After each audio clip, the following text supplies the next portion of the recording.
Alright, now we're going to take a look at 9-9. This is, of course, one of the Toragos auto-scroller type levels. Let's take a look at full speed.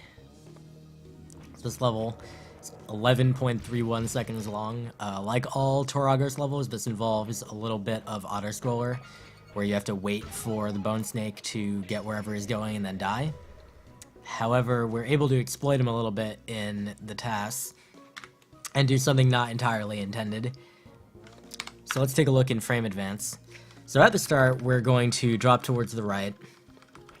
I'm going to immediately dash, chaining dashes directly into this cove.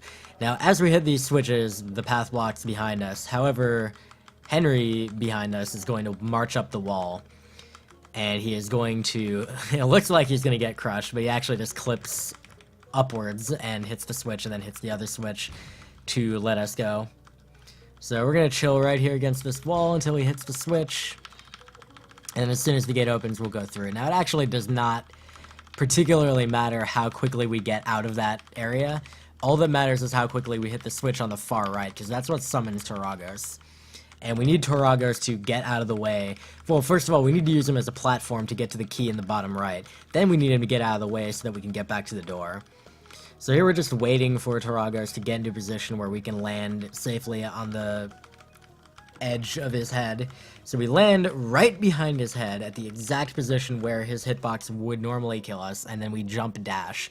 And that actually ends up with us floating in the air directly in front of his hitbox. Fortunately, Toragos travels at exactly the same horizontal speed that you do when walking or jumping. So you just jump a couple times in front of him. It looks a little bit swag. It's pretty cool. As soon as we land, we're going to dash over here and get the key. Now, being in this nook at this point is actually not expected by the level design. And what happens when you are down here this early is that instead of turning left when he hits that switch wall, Toragos is going to turn right. And that is going to put him into a position where he can't move anymore. And because Toragos kind of follows the rules of the game Snake, if he's in a position where he can't move anymore, he just dies. But fortunately, that is irrelevant to us. We don't actually need him as a platform anymore. In RTA, you do, very much so.